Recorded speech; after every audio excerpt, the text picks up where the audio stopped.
নমস্কার বন্ধুরা, the Marksman YouTube চ্যানেলে আবার তোমাদের সবাইকে ওয়েলকাম। আজকে আমি এমন একটি বলিউড স্টারকে নিয়ে কথা বলবো যে একটা টাইমে নাম্বার 1 অ্যাক্টরের তালিকায় আসতো। সে নিজের দোষে এই তকমাটি হারিয়েছে এবং এখনো বলিউড ইন্ডাস্ট্রিতে কাজ খুঁজে যাচ্ছে। অ্যাক্টরের নাম হলো গোবিন্দা।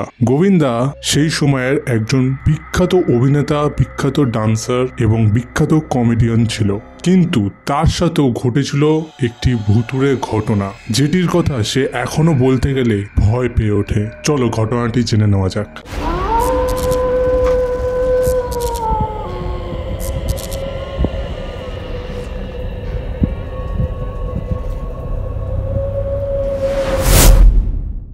গোবিন্দা তার রঙিন সময়ে বলিউডে একটি কাজ করার জন্য ডাউনহিল স্টেশনে গেছিলেন শুটিং এর জন্য। সেখানে একটি রুমে সে থাকার সময় রাত্রিবেলা তার সাথে তখন ঘটে একটি হন্টেড ঘটনা। ব্যাপারটি ডিটেলসে বলি। গোবিন্দা সারাদিন শুটিং করার পর শুটিং শেষে ডিনার করে সবার সাথে গল্প টল্প করে খুবই ক্লান্ত হয়ে নিজের রুমে বই পড়ে রাত্রির 2টোর সময় সে ঘুমোতে যায়। ঘুমানোর কিছুক্ষণ পর তিনি অনুভব করে যে তার বুকের ওপর কিছু খুব ভারী চাপা দেওয়া রয়েছে বা চেপে রেখে দিয়েছে। সে চোখ খুলে দেখে যে একটি বৃদ্ধ মহিলা বিভৎস একটা মুখ নিয়ে তার দিকে তাকিয়ে রয়েছে এবং একটি বিশ্রী অট্ট হাসি হেসে যাচ্ছে। এই ঘটনাটি দেখার পর গোবিন্দা থতমতকে তিরিং করে লাফিয়ে ওঠে, অর্থাৎ মানে ঘাবড়ে গিয়ে যেরকম ওঠে ভয় পেয়ে, ওরকম ভাবে উঠে বসেই দেখে যে কেউ নেই আশেপাশে। প্রতিটা জিনিস যেখানে যেমন ছিল তেমনই রাখা আছে, কিন্তু ওই মহিলাটিকে আর সে দেখতে পায় না। পরের দিন এই ঘটনাটি হোটেল মালিককে জানানোর পর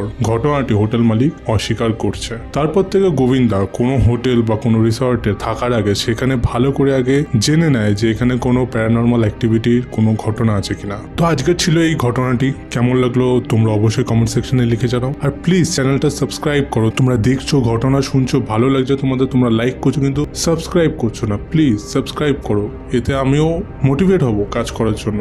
so please subscribe the Marksman YouTube channel. আর তোমাদের সাথে যদি কোনো প্যারানর্মাল অ্যাক্টিভিটি হয়ে থাকে তাহলে অবশ্যই ফেসবুক এবং ইনস্টাগ্রামে গিয়ে লিখে আসো এবং সেখানেও ফলো করো ফেসবুক এবং ইনস্টাগ্রামকে। সেখানে আমি শর্টস ছাড়ি। আজকে এখানেই বিদায় নিচ্ছি, আবার কাল দেখা হবে।